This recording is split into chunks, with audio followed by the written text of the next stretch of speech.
네, 안녕하십니까? 수능 역전, 인생 역전, 역전 강사입니다. 네, 이번에 들려드릴 얘기는요, 제목을 이렇게 정하기로 했습니다. 도전과 포기. 네, 도전과 포기는 하늘과 땅 차이일 수 있다. 이런 제목으로 말씀을 드리려고 합니다.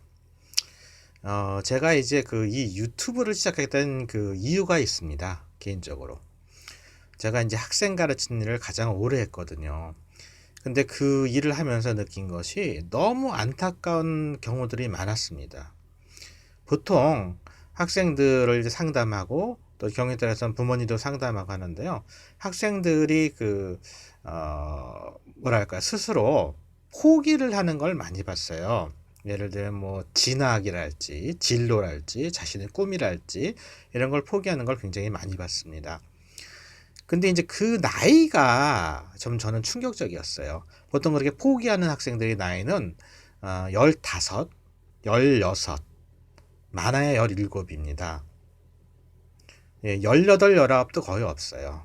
15, 16, 17 이럴 때 대부분 학생들이 진학이나 진로나 자신의 꿈을 포기하는 거를 너무 많이 봐왔기 때문에 제가 이거는 아니다 하는 생각이 들었어요. 사실 인생을 살아온 사람의 입장에서 볼 때는 그 나이면은 다시 시작하더라도, 그죠? 예, 다시 시작하더라도 10번은 시작할 수 있는 나이거든요. 예, 그런데 그 어린 나이에 학생들이 많은 것을 포기하는 것을 볼 때, 물론 그것은 그들만의 책임은 아닙니다. 우리 사회의 책임이고요. 나이 든 사람들의 책임이고요. 그리고 구체적으로는 부모님과 선생님들의 책임입니다. 음, 아주 뭐 이런 말이 있죠. 모르겠어요. 그 말을 누가 퍼뜨렸는지. 말도 안 되는 가짜인데 굉장히 많이 퍼져 있더라고요. 제 주위 사람들도 많이 믿고 있는 얘기인데요. 한 줄로 요약됩니다. 초등학교 4학년 때 성적이 수능까지 간다, 대학까지 간다, 이런 그 가짜 뉴스를 누군가가 퍼뜨렸더라고요. 초등학교 학생들 다니는 학원 원장님이 아닌가 저는 추정을 합니다만 알 수는 없어요. 이거는 새빨간 거짓말입니다. 저는 수없이 많은 사람들을 가르쳐 봤고요. 그럼 몇 살부터 몇 살까지 가르쳐 봤느냐? 제가 얘기를 하겠습니다. 만 3살, 4살짜리부터 70대 할머니까지 저는 가르쳐 봤습니다. 예. 그러니까 3살, 4살부터 70대까지 가르쳐 봤어요. 예. 근데 초등학교 4학년 성적 절대로 수능까지 가지 않고요. 대학까지 가지 않습니다. 예, 누가 그런 말을 하면요. 좀, 좀 야단을 좀 쳐주세요. 예? 말도 안 되는 그런 걸 퍼뜨려가지고 수많은 청소년들이 꿈을 좌절시키는 그런 나쁜 말이거든요. 뭐 북한에서 보낸 말이 아닌가 생각이 들 정도예요. 우리 청소년들 길을 꺾으려고. 예, 지금 이 얘기를 들려드리면서 지금 저는 어떤 한 학생이 떠오릅니다. 그래서 지금 아까 말씀대로 그렇게 일찍 학생들이 그 꿈을 포기하는데 아까 말씀드렸죠. 도전하는 것과 그 다음에 포기하는 것은 하늘과 땅 차이일 수 있다. 이게 제목이에요. 오늘 이야기. 제가 아는 학생 하나가 이런 학생이 있었습니다. 고3 때 제가 만났어요. 어느 여학생이었는데요. 고3 때 만났어요. 제가 이제 그때 대학교 4학년이었는데요. 그 좀 생활비를 벌려고 아는 학생을 오라 해서 이제 과외를 할 때였어요. 그래서 이제 제가 원래 가르치는 학생하고 같이 왔어요. 한번 배워볼까 하고. 당시 그 학생의 실력, 성적은 어느 정도였냐면은 그때가 3월 달이 아니군요. 그때가 한 7월 이후였던 것 같아요. 그러니까 몇 달 안 남았죠, 시험이. 몇 달 안 남았습니다. 당시까지 성적, 모의고사 뭐 이런 거 다 합치면은 반에서도 최하위에 속합니다.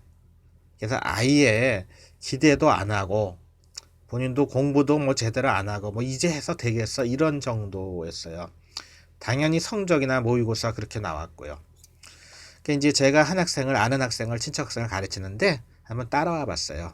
야, 누구누구 저 삼촌이 공부 잘하는데 그 법대 다니는데 그 과외 시킨다던데 뭐 비싸지도 않으니까 너도 한번 가서 한번 좀 몇 달 해볼래? 그 몇 달 해볼래라고 하는 부모님 심정은 어떻겠습니까? 하도 이제 가능성이 거의 가망성이 없어 보이니까 그렇게 얘기하신 거 아니겠어요? 이 학생이 와서 하루를 들었어요. 하루를 강의를 들었어요. 근데 저는 그 강의하는 스타일이 조금 다른 선생님하고 달랐어요.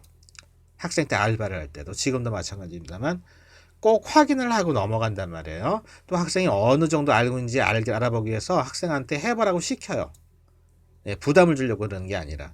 그래서 이제 쌍방향으로 소통을 하면서 이제 진행을 하기 때문에 제가 간혹 물어볼 때도 있어요. 이게 비슷한 말이 뭐니? 뭐 이거 영작 한번 해볼래? 그러면 실력이 있는 학생은 어느 정도 따라가지만 실력이 없는 학생은 당황하잖아요. 그러니까 그렇게 진행하는 걸 보더니 그 다음날 안 왔습니다. 그러니까 하루 딱 배웠어요. 하루. 그러고 나서 이제 그 제가 가르친 학생 또 그 여학생 둘 다 시험을 볼 때가 됐어요. 어, 물론 이제 이미 그 지금 수능 예전에 그 학력고사 성적이 나왔습니다. 물론 학력고사 성적도 뭐 얘기하기 싫습니다. 그 학생 이제 제가 가르친 학생은 어느 정도 나왔어요. 나왔는데 그 학생은 뭐 원래 성적이 낮았었고 모의고사 뭐 제대로 본 거 한 번도 없었고 공부도 제대로 안 했겠죠. 뭐 기운이 나겠습니까 그 상황에서? 그래서 뭐 그 성적 얘기 안 하겠습니다. 그런 상황이었어요. 근데 이제 원서를 내야 되잖아요. 그 이제 제가 가르치는 학생도 원서를 내고 그 원서도 안 내면 너무 한이 되지 않겠습니까 평생? 그래서 부모님이 원서를 낼 수 있는 원서 그 입학원서 낼 수 있는 그 돈을 줬어요. 그래서 한이나 없게 그냥 원서를 한번 내봐라 그랬어요. 예, 기대는 거의 0%에 가깝죠. 이 학생이 어느 대학을 지원했을까요? 뭐 선택의 여지가 없습니다. 집에서 제일 가까운 대학을 갔습니다. 거기다가 지원을 했습니다. 아니 여러분 생각해 보세요. 가능성이 거의 0%인데 그죠? 그냥 가까운 데 넣어보고 그냥 포기하려고요. 그 대학이 광운대학이었어요. 광운대학은 걸어서도 갈 수 있었거든요. 근데 여러분 알겠지만 광운대학 결코 만만한 대학 아닙니다, 여러분. 원래 광운공대로 시작했어요, 광운대학은. 그래서 탄탄한 역사가 있습니다. 그리고 이제 종합대학이 되면서 다른 과도 생겼죠. 광운대학 들어가기 쉽지 않아요, 여러분들. 예, 지금 수험생들이나 재수하고 있는 분들 공감하실 거예요. 4년제 광운대학 들어간다는 거 쉽지 않고요. 성적이 나쁜 학생이 광운대학 들어간다? 거의 불가능입니다. 하여튼 넣었어요. 넣었는데 학과는 어디를 썼느냐? 그것도 또 아무렇게나 썼어요. 선생님한테 가가지고 이제 학과를 써달라니까 선생님이 어차피 떨어질 거 아닙니까? 뭐 볼 게 있어요? 성적이 좋습니까? 모의고사 그 점수가 나온 게 있습니까? 뭐 거의 가능성 0%라고 생각했기 때문에 그냥 선생님이 아무 과나 써줬어요. 그 아무 과가 뭐였냐면은 영문학과 써줬어요. 영어 좋아하는 학생도 아니고요. 잘하는 학생도 아니에요.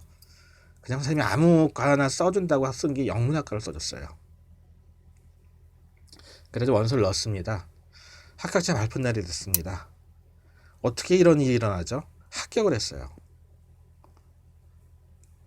제 생각에는 아마 그때 광운대 영문학과가 미달이었던 것 같아요. 그러지 않고서는 들어갈 수가 없어요.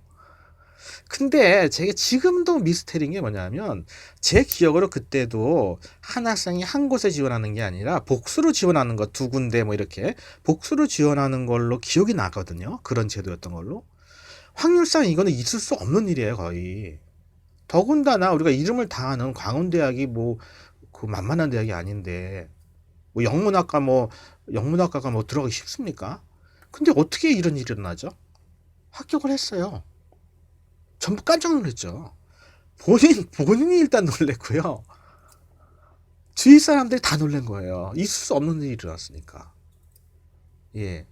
제가 도전하고 포기하는 거 하늘과 땅 차이 될 수 있다는 말은 그냥 하는 말이 아니에요. 물론 확률 굉장히 낮습니다.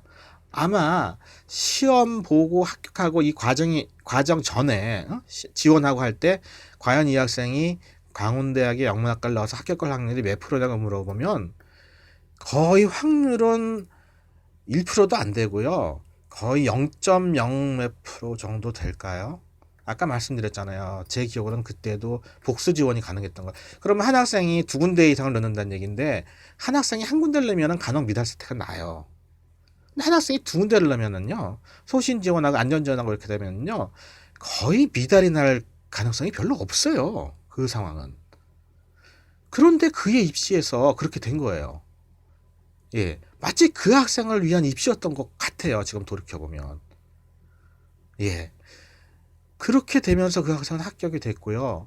결국 광운대 졸업생이 됩니다. 참 희한한 일이에요.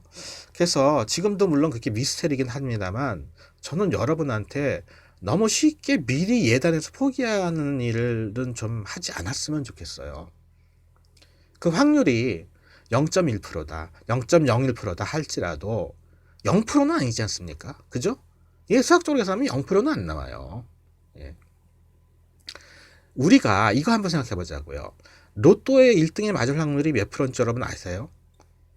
810 몇만 분의 1이래요. 그래서 그 확률이 벼락에 맞아 죽을 확률보다도 낮대요. 하지만 그런 수학적인 얘기를 하는 것이 이미 로또 1등이 돼서 수십억을 번 사람한테는 아무 의미가 없어요. 확률 엄청나게 낮아. 그 말이 무슨 의미가 있습니까? 그 사람은 이미 벼락부자가 됐는데. 예. 그래서 우리가 수학적인 것만으로는, 확률만으로는 설명할 수 없는 일들이 인생에서는 굉장히 많다고는 모르겠으면 그 사례들이 적지 않아요, 실제로. 여러분들이 정말로 어떤 꿈을 가지고 시작했을 때 비록 안 될 것처럼 보일지라도, 확률이 낮을지라도, 그래서 끝까지 유정의미를 거두면서 마무리해서 도전해보고 안 될 때 안 되더라도 말이죠. 좀 그런 생각을 가졌으면 좋겠습니다. 예, 그래서 도전과 그 다음에 포기, 예, 이것은 하늘과 땅 차이가 될 수 있다. 이야기를 들려드렸습니다. 예, 우리 좀 더 힘을 더 내자고요. 예, 다음에 좋은 이야기 하겠습니다.